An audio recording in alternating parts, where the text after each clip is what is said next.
ਭਾਵੇਂ ਦੀਪ ਸਿੱਧੂ ਹੈ, ਭਾਵੇਂ ਆਪਣੇ ਬਾਈ ਨੇ ਉਹ ਸ਼ੁਭਦੀਪ ਸਿੰਘ ਸਿੱਧੂ ਨੇ, ਭਾਵੇਂ ਜਿਹੜੇ ਪੰਥ ਲਈ ਖੜਦੇ ਉਹ ਸਾਡੇ ਲਈ ਸ਼ਹੀਦ ਨੇ।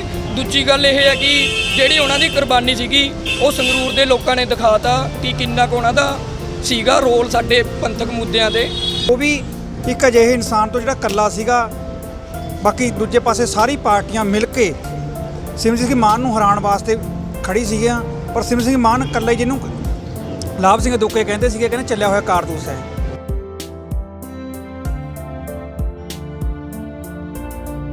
ਉਹ ਵੱਜੂਗੀ ਆ ਉਹਨਾਂ ਲੋਕਾਂ ਦੇ ਮੂੰਹ ਤੇ ਚਪੇੜ ਹੈ ਜਿਹੜੇ ਐਦਾਂ ਬੋਲ ਰਹੇ ਸੀਗੇ। ਤੇ ਇਹਨਾਂ ਦੇ ਜਿਹੜੇ ਐਮਐਲਏ ਸੀਗੇ ਉਹਨਾਂ ਨੇ ਤਾਂ ਖੁਦ ਇਹ ਬੋਲਿਆ ਸੀਗਾ ਕਿ ਜਿਹੜੇ ਆਪਣੇ ਵੀ ਜਦੋਂ ਅਸੀਂ ਸੰਗਰੂਰ 'ਚ ਹੀ ਹਾਰ ਗਏ ਵੀ ਸਮਝ ਲਓ ਸਾਰਾ ਪੰਜਾਬ ਹੀ ਹਾਰ ਗਏ।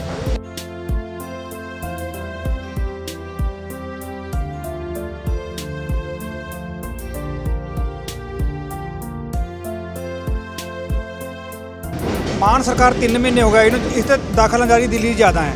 केजरीवाल तो पुछ के फैसले होंगे, इस करके कोई फैसला सही नहीं होया, इस करके ये चोण हारे ने। अगे इन्होंने सोचना पऊगा भी असी कमियां कित्थे रहियां साडियां। 3 महीने च पहली बार देखिया मैं अपनी जिंदगी च 3 महीने सरकार नूं आए होण ते सरकार जिमनी चोण हार जे। तो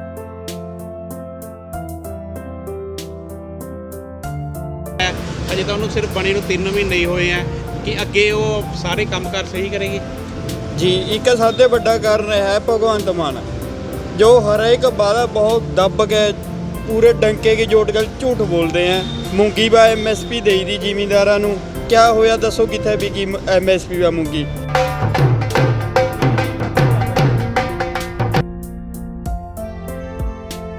आप सरकार के लोगों नूं बहुत उम्मीदां दी, जेड़ा इनकी 92 MLA जिते हैं, पर पंजाब के हक्का बात इन 92 में तो कोई नहीं बोलिया। जदों राज सभा मैंबर बाहर दे बनाए गए, किसी ने आवाज़ नहीं चुकी। उस चीज़ का बहुत असर रहा। जो हुण 3 महीनों के विच पंजाब के विच गुंडा राज हो रहा, सिद्धू मूसेवाले का कतल ले लो, साडे मशहूर पंजाबियों नूं मारिया जा रहा, इनकी सिक्योरिटियां वापस लईआं, इक्के विच किते ना किते नौजवान पीढ़ी आप सरकार नूं जिम्मेदार बनती है। इसका लोगों ने देता आ ढोल वज रहे ने, लड्डू वंड रहे ने, फतवे दे ही वज रहे ने।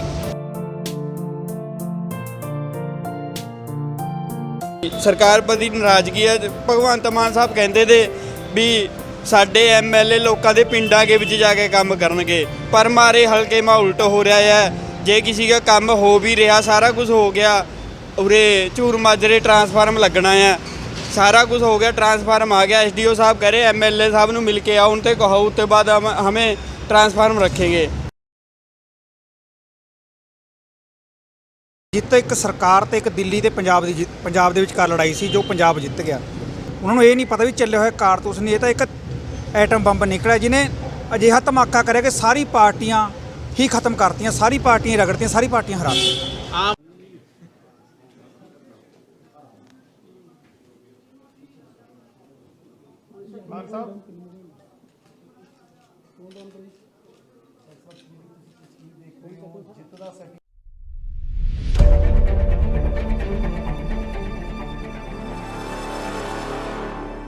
देखो, इस जिੱਤ ਦੀ मैं सारे पंजाब वासियों ਨੂੰ ਵਧਾਈ ਦਿੰਦਾ, क्योंकि ਜਿੱਤ ਇੱਕ ਸਰਕਾਰ ਤੇ ਇੱਕ ਦਿੱਲੀ ਤੇ ਪੰਜਾਬ ਦੇ ਵਿਚਕਾਰ ਲੜਾਈ ਸੀ, ਜੋ ਪੰਜਾਬ ਜਿੱਤ ਗਿਆ।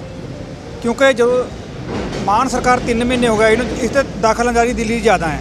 केजरीवाल ਤੋਂ ਪੁੱਛ ਕੇ ਫੈਸਲੇ ਹੁੰਦੇ, ਇਸ ਕਰਕੇ ਕੋਈ ਫੈਸਲਾ ਸਹੀ ਨਹੀਂ ਹੋਇਆ, ਇਸ ਕਰਕੇ ਇਹ ਚੋਣ ਹਾਰੇ ਨੇ। ਅੱਗੇ ਨੂੰ ਇਹਨਾਂ ਨੂੰ ਸੋਚਣਾ ਪਊਗਾ ਵੀ ਅਸੀਂ ਕਮੀਆਂ ਕਿੱਥੇ ਰਹੀਆਂ ਸਾਡੀਆਂ। 3 ਮਹੀਨੇ 'ਚ ਪਹਿਲੀ ਵਾਰ ਦੇਖਿਆ ਮੈਂ ਆਪਣੀ ਜ਼ਿੰਦਗੀ 'ਚ 3 ਮਹੀਨੇ ਸਰਕਾਰ ਨੂੰ ਆਏ ਹੋਣ ਤੇ ਸਰਕਾਰ ਜਿਮਨੀ ਚੋਣ ਹਾਰ ਜੇ। ਤਾਂ ਉਹ ਵੀ ਇੱਕ ਅਜਿਹੇ ਇਨਸਾਨ ਤੋਂ ਜਿਹੜਾ ਇਕੱਲਾ ਸੀਗਾ, ਬਾਕੀ ਦੂਜੇ ਪਾਸੇ ਸਾਰੀ ਪਾਰਟੀਆਂ ਮਿਲ ਕੇ ਸਿਮਰਜੀਤ ਸਿੰਘ ਮਾਨ ਨੂੰ ਹਰਾਉਣ ਵਾਸਤੇ ਖੜੀ ਸੀਗੀਆਂ। ਪਰ ਸਿਮਰਜੀਤ ਸਿੰਘ ਮਾਨ ਇਕੱਲਾ ਹੀ, ਜਿਹਨੂੰ ਲਾਭ ਸਿੰਘ ਦੁੱਕੇ ਕਹਿੰਦੇ ਸੀਗੇ, ਕਹਿੰਦੇ ਚੱਲਿਆ ਹੋਇਆ ਕਾਰਤੂਸ ਹੈ। ਉਹਨਾਂ ਨੂੰ ਇਹ ਨਹੀਂ ਪਤਾ ਵੀ ਚੱਲੇ ਹੋਏ ਕਾਰਤੂਸ ਨਹੀਂ, ਇਹ ਤਾਂ ਇੱਕ ਐਟਮ ਬੰਬ ਨਿਕਲਿਆ ਜਿਹਨੇ ਅਜਿਹਾ ਧਮਾਕਾ ਕਰਿਆ ਕਿ ਸਾਰੀ ਪਾਰਟੀਆਂ ਹੀ ਖਤਮ ਕਰਤੀਆਂ, ਸਾਰੀ ਪਾਰਟੀਆਂ ਰਗੜਤੀਆਂ, ਸਾਰੀ ਪਾਰਟੀਆਂ ਹਰਾ ਦਿੱਤੀਆਂ। ਆਮ ਆਦਮੀ ਪਾਰਟੀ ਦੇ ਖਜ਼ਾਨਾ ਮੰਤਰੀ ਹਰਪਾਲ ਚੀਮਾ ਜੀ ਨੇ ਪਿਛਲੇ ਦਿਨੀ ਦਾਅਵਾ ਕੀਤਾ ਸੀ ਕਿ ਜਿਹੜਾ ਸਾਡੀ ਪਾਰਟੀ ਦਾ ਉਮੀਦਵਾਰ ਗੁਰਮੇਲ ਸਿੰਘ ਉਹ ਜਿੱਤ ਹਾਸਲ ਕਰੇਗਾ, ਜਦੋਂ ਵੀ ਬਾਕੀ ਸਾਰੀਆਂ ਪਾਰਟੀਆਂ ਨੂੰ ਹਾਰ ਦਾ ਮੂੰਹ ਸਾਹਮਣਾ। ਉਹਨਾਂ ਨੇ ਇੱਕ ਸਵਾਲ ਕੀਤਾ ਸੀ, ਸਿਮਰਜੀਤ ਸਿੰਘ ਮਾਨ ਦੇ ਉੱਪਰ ਖੜਾ ਕੀਤਾ ਸੀ ਕਿ ਇਹਨਾਂ ਨੂੰ ਹਾਰਨ ਦੀ ਆਦਤ ਹੈ, ਇਹ ਕਦੀ ਨਹੀਂ ਜਿੱਤ ਸਕਿਆ, ਨਾ ਜਿੱਤ ਸਕੇਗਾ ਅੱਗੇ ਨੂੰ। ਪਤਾ ਉਹਨਾਂ 'ਚ ਨਾ ਇੱਕ ਮੈਂ ਬੋਲਦੀ ਸੀਗੀ, ਅੰਤ ਤੇ ਅੰਤ 'ਚ ਕੋਈ ਫਰਕ ਨਹੀਂ ਹੁੰਦਾ ਬਹੁਤਾ। ਉਹਨਾਂ ਨੇ ਹੰਕਾਰ ਨੇ ਉਹਨੂੰ ਲੈ ਡੁੱਬਿਆ, ਕਿਉਂਕਿ ਸਿਮਰਜੀਤ ਸਿੰਘ ਮਾਨ, ਦੇਖੋ ਅਸੀਂ ਆਪਣੇ ਕਿਸਾਨ ਜਥੇਬੰਦੀ ਸਾਰੇ ਪਾਰਟੀ ਵਜੋਂ ਉੱਪਰ ਉੱਠ ਕੇ ਗੱਲ ਕਰਦੇ ਹਾਂ। ਦੇਖੋ ਅਸੀਂ ਸਮਰਥਕ ਨਹੀਂ ਰਹੇ, ਪਰ ਅਸੀਂ ਇੱਕ ਪੰਜਾਬੀ ਹੋਣ ਦੇ ਨਾਤੇ ਚਾਹੁੰਦੇ ਸੀ ਕਿ ਇੱਕ ਜੋ ਪੰਜਾਬ ਨੂੰ ਬਚਾਉਣ ਵਾਸਤੇ ਵਿਚਾਰਧਾਰਾ ਤੇ ਇੱਕ ਵਿਕਲਪ ਦਿਖ ਰਿਹਾ ਜੋ ਸਿਮਰਨ ਸਿੰਘ ਮਾਨ ਸੀ ਸੰਗਰੂਰ ਦਿਖ ਰਿਹਾ ਸੀ ਤੇ ਸੰਗਰੂਰ ਵਾਸੀਆਂ ਨੇ ਇਨਕਲਾਬ ਲਿਆਂਦਾ। ਸੰਗਰੂਰ ਵਾਸੀਆਂ ਨੇ ਪਹਿਲਾਂ ਇਨਕਲਾਬ ਲਿਆ ਕੇ 2 ਵਾਰੀ ਭਗਵੰਤ ਮਾਨ ਨੂੰ ਸੰਗਰੂਰ ਲੋਕ ਸਭਾ ਭੇਜਿਆ ਸੀ। ਉਹੀ ਉਹਨਾਂ ਨੇ ਹੀ ਜਿਹੜਾ ਜਦੋਂ ਕਹਿੰਦਾ ਸੀਗਾ ਕਹਿੰਦਾ ਢੀਂਡਸਾ ਦੀ ਪਤੀਲੀ ਮਾਂਜਦੀ, ਅੱਜ ਭਗਵੰਤ ਮਾਨ ਦੀ ਤੇ ਆਪ ਪਾਰਟੀ ਦੀ ਪਤੀਲੀ ਮਾਂਜ ਕੇ ਰੱਖਦੀ ਤੇ ਸਿਮਰਨ ਸਿੰਘ ਮਾਨ ਨੂੰ ਬਹੁਤ ਵੱਡੀ ਲੀਡ ਨਾਲ ਜਿਤਾਇਆ। ਉੱਤੇ ਬਾਅਦ ਵੀ ਕੰਮ ਨਹੀਂ ਹੋ ਰਿਹਾ। ਇਹੋ ਜਿਹੇ ਹਾਲਾਤ ਹੈ ਮਾਰੇ ਕਸਾਇਆ ਜਾ ਰਿਹਾ ਲੋਕਾਂ ਨੂੰ ਜਾਣ ਬੁੱਝ ਕੇ। ਫਿਰ ਲੋਕ ਵੋਟਾਂ ਕਿੱਥੇ ਤੇ ਪਾ ਦੇਣਗੇ ਇਹਨਾਂ ਨੂੰ। ਆਮ ਆਦਮੀ ਤਾਂ ਕਹਿੰਦੀ ਅਸੀਂ ਆਮ ਲੋਕਾਂ ਦੀ ਸਰਕਾਰ ਹੈ ਤੇ ਆਮ ਲੋਕਾਂ ਦੇ ਅਸੀਂ ਕੰਮ ਕਰਨੇ ਆ। ਕੀ ਕਹਿਣਾ ਤੁਹਾਡਾ? ਕਿਸੇ ਦਾ ਕੰਮ ਨਹੀਂ ਹੋ ਰਿਹਾ, ਕੋਈ ਸੁਣਵਾਈ ਨਹੀਂ ਹੋ ਰਹੀ ਨੇ। ਪਹਿਲਾਂ ਵਾਲਾ ਹੀ ਕੰਮ ਹੈ, ਗੁੰਡਾ ਰਾਜ ਚੱਲ ਰਿਹਾ ਹੈ। ਜਦ ਮੈਂ ਟਰਾਂਸਫਾਰਮ ਦੀ ਫੀਸ ਭਰਦੀ, ਪੈਸੇ ਭਰਦੇ, ਸਾਰਾ ਕੁਝ ਭਰਦੇ, ਟੈਕਸ ਭਰਦੇ ਸਰਕਾਰ ਨੂੰ, ਸਰਕਾਰ ਕੇ ਖਜ਼ਾਨੇ में ਭਰ ਗਿਆ। ਟਰਾਂਸਫਾਰਮ ਆ ਵੀ ਗਿਆ, ਕਾ ਐਮਐਲਏ ਦੇ ਕੋ ਹਾਊ ਫਿਰ ਰੱਖਿਆ ਜਾਊਗਾ? ਇਹ ਕਿੱਥੇ ਦਾ ਕਾਨੂੰਨ ਹੈ ਬਈ? ਜਦ ਸਾਰਾ ਕੁਝ ਹੋ ਗਿਆ ਫਿਰ ਐਮਐਲਏ ਦੇ ਪੁੱਛਣੇ ਦਾ ਕੀ ਕੰਮ ਹੈ? ਉਹਦਾ ਇੱਕ ਗੁੰਡਾ ਰਾਜ, ਗੁੰਡਾ ਟੈਕਸ ਵਾਲੀ ਉਹ ਗੱਲ ਹੋ ਗਈ। ਜਾਂ ਤਾਂ ਕੁਝ ਭਾਲ ਰਹੇ ਆ ਵੀ ਮਾਨੂੰ ਕੁਝ ਦਿਓ, ਉੱਤੇ ਬਾਅਦ ਟਰਾਂਸਫਾਰਮ ਲੱਗੂਗਾ। ਇਹ ਉਹੀ ਗੱਲ ਹੈ ਵੀ ਮਾਨੂੰ ਆ ਕੇ ਮਿਲੋ। ਉਹਨਾਂ ਦੇ ਐਮਐਲਏ ਹੋ ਗਏ ਤੇ 91-92 ਦੇ ਕਰੀਬ ਉਹਨਾਂ ਦੇ ਇੱਕ ਤਾਂ ਜੇਲ੍ਹ ਚਲੇ ਗਿਆ। ਚਲੋ ਹੁਣ 91 ਰਹਿ ਗਏ, ਪਹਿਲਾਂ 92 ਸੀਗੇ। 91 ਐਮਐਲਏ ਉਹਨਾਂ ਨੇ ਉੱਥੇ ਸਿਰਫ ਸਿਮਰਜੀਤ ਮਾਨ ਲਈ ਲਗਾਏ ਹੋਏ ਸੀਗੇ, ਉਹਨਾਂ ਨੂੰ ਦੱਬਣ ਲਈ। ਤੁਸੀਂ ਫੇਰ ਵੀ ਦੇਖ ਲਓ ਜਿਹੜੀ ਕੁਰਬਾਨੀ ਸੀਗੀ ਬਾਈ ਦੀਪ ਸਿੱਧੂ ਉਹਨਾਂ ਦੀ ਤੇ ਆਪਣੀ ਸ਼ੁਭਦੀਪ ਮੂਸੇਵਾਲਾ ਬਾਈ ਉਹਨਾਂ ਦੀ ਕੁਰਬਾਨੀ, ਉਹ ਰੰਗ ਲੈ ਕੇ ਆਈ ਹੈ। ਕਿਉਂਕਿ ਇੱਕ ਪੁਰਾਣੀ ਕਹਾਵਤ ਹੈ ਕਿ ਜਦੋਂ ਡੁੱਲਦਾ ਖੂਨ ਸ਼ਹੀਦਾਂ ਦਾ ਤਕਦੀਰ ਬਦਲਦੀ ਕੌਮਾਂ ਦੀ, ਤੇ ਲੋਕਾਂ ਨੇ ਉਸ ਨੂੰ ਸੱਚ ਕਰਕੇ ਦਿਖਾਇਆ। ਤੇ ਜਿਹੜਾ ਹੰਕਾਰ ਸੀਗਾ, ਜਿੱਦਾਂ ਰਿਟਰਨ 'ਚ ਲਿਖ ਕੇ ਦੇ ਰਹੇ ਸੀਗੇ ਵੀ ਤੁਸੀਂ ਸਾਡੇ ਤੋਂ ਲਿਖ ਕੇ ਲੈ ਲਓ, ਤੁਹਾਡੀਆਂ ਜ਼ਮਾਨਤਾਂ ਜ਼ਬਤ ਹੋਣਗੀਆਂ। ਤੇ ਜਿਹੜੇ ਆਪਣੇ ਸਰਦਾਰ ਸਾਹਿਬ ਨੇ, ਸਰਦਾਰ ਸਿਮਰਜੀਤ ਮਾਨ, ਵੀ ਉਹਨਾਂ ਦੀ ਜਿਹੜੀ ਹਾਰ ਦੀ ਹੈਟ੍ਰਿਕ ਹੈ ਉਹ ਵੱਜੂਗੀ। ਆ ਉਹਨਾਂ ਲੋਕਾਂ ਦੇ ਮੂੰਹ ਤੇ ਚਪੇੜ ਹੈ ਜਿਹੜੇ ਇਦਾਂ ਬੋਲ ਰਹੇ ਸੀਗੇ। ਤੇ ਇਹਨਾਂ ਦੇ ਜਿਹੜੇ ਐਮਐਲਏ ਸੀਗੇ ਉਹਨਾਂ ਨੇ ਤਾਂ ਖੁਦ ਇਹ ਬੋਲਿਆ ਸੀਗਾ ਕਿ ਜਿਹੜੇ ਆਪਣੇ ਵੀ ਜਦੋਂ ਅਸੀਂ ਸੰਗਰੂਰ 'ਚ ਹੀ ਹਾਰ ਗਏ ਵੀ ਸਮਝ ਲਓ ਸਾਰਾ ਪੰਜਾਬ ਹੀ ਹਾਰ ਗਏ। ਇੱਥੋਂ ਤੱਕ ਸੀਗਾ ਜਿਹੜਾ ਇਹਨਾਂ ਦਾ ਗੜ੍ਹ ਸੀਗਾ ਸੰਗਰੂਰ, ਜਿੱਥੋਂ ਇਹਨਾਂ ਦੀ ਸ਼ੁਰੂਆਤ ਹੋਈ ਸੀਗੀ, ਜਿੱਥੋਂ ਇਹਨਾਂ ਦਾ ਲੱਗਿਆ ਸੀਗਾ ਪੂਰਾ ਇੱਕ ਬੂਟਾ ਲੱਗਦਾ, ਉਹ ਲੋਕਾਂ ਨੇ ਸਾਬਤ ਕਰਤਾ ਵੀ ਜਿਹੜੀ ਆਮ ਆਦਮੀ ਪਾਰਟੀ ਦੇ ਦਾਅਵੇ ਸੀਗੇ ਉਹ ਸਾਰੇ ਝੂਠੇ ਸੀਗੇ, ਫੋਕੇ ਸੀਗੇ।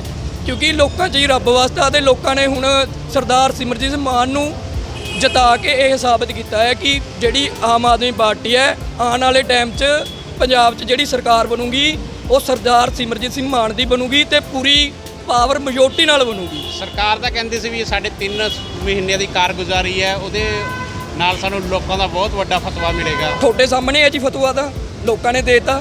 ਆ ਢੋਲ ਵੱਜ ਰਹੇ ਨੇ, ਲੱਡੂ ਵੰਡ ਰਹੇ ਨੇ, ਆ ਫਤਵੇ ਦੇ ਹੀ ਵੱਜ ਰਹੇ ਨੇ। ਜਿਹੜਾ ਸਿੱਧੂ ਮੂਸੇਵਾਲੇ ਦੀ ਮੌਤ ਹੋ ਗਈ ਤੇ ਦੀਪ ਸਿੱਧੂ ਦੀ ਮੌਤ ਹੋ ਗਈ, ਇਹਦਾ ਕਿੰਨਾ ਕੁ ਪਹਿਲਾਂ ਤਾਂ ਜੀ ਅਸੀਂ ਉਸ ਮੌਤ ਨੂੰ ਮੌਤ ਨਹੀਂ ਗਿਣਦੇ। ਉਹ ਇੱਕ ਦਰਅਸਲ ਜਿਹੜੀ ਪੋਲਿਟਿਕਸ ਹੁੰਦੀ ਆ ਉਹਦੇ 'ਚ ਆਪਾਂ ਉਹਨੂੰ ਕਤਲ ਦਾ ਨਾਂ ਦਿੰਦੇ ਆ। ਤੇ ਦੂਜਾ ਗੱਲ, ਉਹ ਸਾਡੀ ਕੌਮ ਦੇ ਸ਼ਹੀਦ ਨੇ, ਭਾਵੇਂ ਦੀਪ ਸਿੱਧੂ ਹੈ, ਭਾਵੇਂ ਆਪਣੇ ਬਾਈ ਨੇ ਉਹ ਸ਼ੁਭਦੀਪ ਸਿੰਘ ਸਿੱਧੂ ਨੇ, ਭਾਵੇਂ ਜਿਹੜੇ ਪੰਥ ਲਈ ਖੜਦੇ ਆ ਉਹ ਸਾਡੇ ਲਈ ਸ਼ਹੀਦ ਨੇ। ਦੂਜੀ ਗੱਲ ਇਹ ਹੈ ਕਿ ਜਿਹੜੀ ਉਹਨਾਂ ਦੀ ਕੁਰਬਾਨੀ ਸੀਗੀ ਉਹ ਸੰਗਰੂਰ ਦੇ ਲੋਕਾਂ ਨੇ ਦਿਖਾਤਾ ਕਿ ਕਿੰਨਾ ਕੁ ਉਹਨਾਂ ਦਾ ਸੀਗਾ ਰੋਲ ਸਾਡੇ ਪੰਥਕ ਮੁੱਦਿਆਂ 'ਤੇ। ਹੁਣ ਜਿਵੇਂ ਤੁਸੀਂ ਅੱਜ ਲਾ ਲਓ, ਸਰਕਾਰ ਤਾਂ ਇਹੋ ਜਿਹਾ ਕੁਝ ਚਾਹੁੰਦੀ ਹੈ। ਹੁਣ ਸ਼ੁਭਦੀਪ ਸਿੰਘ ਮੂਸੇਵਾਲੇ ਦਾ ਜਿਹੜਾ ਗਾਣਾ ਆਇਆ ਸੀਗਾ ਨਵਾਂ SYL, ਤੁਸੀਂ ਅੱਜ ਦੁਪਹਿਰੇ ਚੈੱਕ ਕਰ ਲਓ, ਹੁਣ ਉੱਥੋਂ ਉਹਨਾਂ ਨੇ ਬਲੌਕ ਕਰਤਾ। ਕੀ ਕਾਰਨ ਲੱਗਦਾ ਸਰਕਾਰ ਨੇ ਕਿਉਂ ਬਲੌਕ ਕੀਤਾ ਇਹ ਗਾਣਾ SYL? ਇਹ ਤਾਂ ਜੀ ਚਲੋ ਆਹ ਤਾਂ ਸਰਕਾਰਾਂ ਨੂੰ ਪਤਾ ਹੋਏਗਾ ਜੀ, ਬਾਕੀ ਜਿਹੜੇ ਵੀਰ ਨੇ ਉਹਨਾਂ ਨੂੰ ਵੀ ਪਤਾ ਕਿਉਂ ਕੀਤਾ। ਕਿਉਂਕਿ ਜਿਹੜੇ ਉਹਨਾਂ ਦੇ ਬੋਲ ਸੀਗੇ, ਗਾਣੇ ਸੀਗੇ, ਮੈਂ ਤਾਂ ਇਹ ਮੰਨਦਾ ਚਲੋ ਵੀ ਜਿਹੜੀ ਸੀਗੀ ਉਹਨਾਂ ਦੀ ਜਿੱਤ, ਉਹਦੇ 'ਚ ਜਿਹੜੀ ਕਾਰਗੁਜ਼ਾਰੀ ਹੈ ਜ਼ਿਆਦਾ ਉਹ ਮੂਸੇਵਾਲੇ ਦੇ ਬੋਲਾਂ ਦੀ ਰਹੀ ਆ ਅੰਤ 'ਚ ਆ ਕੇ। ਕਿਉਂਕਿ ਉਹਨਾਂ ਨੇ ਜਦੋਂ ਸਰਦਾਰ ਸਾਹਿਬ ਗਏ ਸੀਗੇ, ਸਰਦਾਰ ਸਿਮਰਜੀਤ ਮਾਨ ਉਹਨਾਂ ਕੋਲ ਘਰੇ ਆਏ ਸੀਗੇ, ਉਹਨਾਂ ਦੇ ਜਿਹੜੇ ਨੇੜੇ ਵਾਲੇ ਸੀਗੇ ਸੰਬੰਧੀ, ਤਾਂ ਉਹਨਾਂ ਨੇ ਇੱਕ ਗੱਲ ਬੋਲੀ ਸੀਗੀ ਕਿ ਬਾਪੂ ਜੀ ਮੈਂ ਤੁਹਾਨੂੰ ਉਡੀਕ ਰਿਹਾ, ਤੁਸੀਂ ਆ ਜਾਓ। ਤੇ ਉਹਦਾ ਬੜਾ ਫਰਕ ਪਿਆ ਇਲੈਕਸ਼ਨ 'ਚ। ਬਾਕੀਆਂ ਦੀਆਂ ਜ਼ਮਾਨਤਾਂ ਜ਼ਬਤ ਹੋਈਆਂ ਨੇ ਤੇ ਮੈਂ ਤਾਂ ਇਹੀ ਕਹਿਣਾ ਚਾਹੂੰਗਾ ਆਉਣ ਵਾਲੇ ਟਾਈਮ 'ਚ ਸਭ ਦੇ ਸਾਹਮਣੇ ਹੋਊਗਾ ਜਿਵੇਂ ਵੀ ਹੋਊਗਾ ਤੇ ਬਹੁਤ ਮੈਜੋਰਟੀ ਨਾਲ ਸਰਕਾਰ ਬਣੇਗੀ। ਤੁਹਾਡਾ ਕੀ ਨਾਮ ਹੈ ਤੇ ਤੁਸੀਂ ਅੱਜ ਦੀ ਜਿੱਤ ਨੂੰ ਕਿੱਦਾਂ ਦੇਖਦੇ ਹੋ? ਸਿਮਰਨ ਬਹੁਤ ਵੱਡੀ ਜਿੱਤ ਹੈ ਜੀ, ਸਾਡੀ ਬਹੁਤ ਵੱਡੀ ਜਿੱਤ ਹੈ ਜੀ। ਅਸੀਂ ਬਹੁਤ ਖੁਸ਼ ਹੈ ਜੀ ਤੇ ਅਸੀਂ ਖਾਸ ਤੌਰ ਤੇ ਗਗਨ ਅਨਮੋਲ ਮਾਨ ਜੀ ਨੂੰ ਕਹਿਣਾ ਚਾਹੁੰਦੇ ਆ। ਉਹਨਾਂ ਨੇ ਇੱਕ ਗੱਲ ਆਖੀ ਸੀ ਕਿ ਇਹਨਾਂ ਨੂੰ ਕਿ ਇਹ ਜਿਹੜਾ ਸੰਗਰੂਰ ਹੈ ਸਾਡੀ ਰਾਜਧਾਨੀ ਹੈ ਤੇ ਅਸੀਂ ਆਪਣੀ ਰਾਜਧਾਨੀ ਜਿੱਤ ਕੇ ਰਹਾਂਗੇ। ਪਰ ਉਹਨਾਂ ਨੂੰ ਹੁਣ ਮੀਡੀਆ ਰਾਹੀਂ ਮੈਂ ਕਹਿਣਾ ਚਾਹੁੰਦਾ ਕਿ ਦੇਖ ਲਓ ਤੁਹਾਡੀ ਰਾਜਧਾਨੀ ਵੀ ਨਹੀਂ ਰਹੀ ਤੇ ਸਿਮਰਨਜੀਤ ਮਾਨ ਦੀ ਝੋਲੀ ਪੈ ਗਈ। ਤੇ ਅਸੀਂ ਬਹੁਤ ਖੁਸ਼ਗਵਾਰ ਹਾਂ ਜੀ ਜਨਤਾ ਦਾ, ਸੰਗਰੂਰ ਦੀ ਜਨਤਾ ਦਾ, ਸਾਰੇ ਪੰਜਾਬ ਦਾ ਜੀ, ਜਿਨ੍ਹਾਂ ਨੇ ਉਹਨਾਂ ਨੂੰ ਜਿਤਾਇਆ ਜੀ।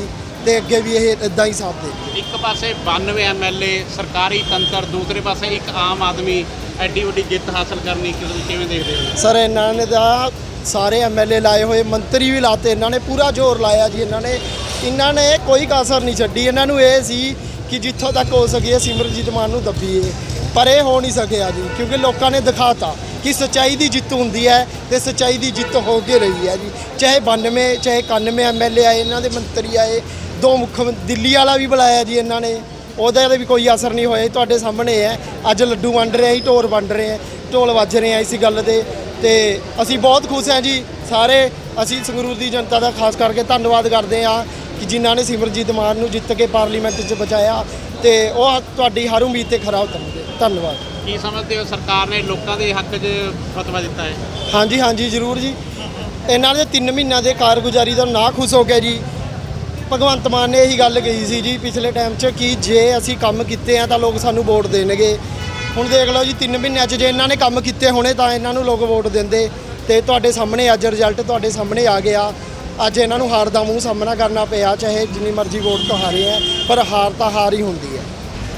ਇਹ ਹਨ ਬਨੂੜ ਖੇਤਰ ਦੇ ਲੋਕ ਜੋ ਅੱਜ ਸਿਮਰਜੀਤ ਸਿੰਘ ਮਾਨ ਦੀ ਜਿੱਤ ਦੀ ਖੁਸ਼ੀ ਵਿੱਚ ਜਸ਼ਨ ਮਨਾ ਰਹੇ ਹਨ। ਕੈਮਰਾਮੈਨ ਮਨਦੀਪ ਸਿੰਘ ਦੇ ਨਾਲ ਸ਼ਵਿੰਦਰ ਸਿੰਘ ਬਨੂੜ।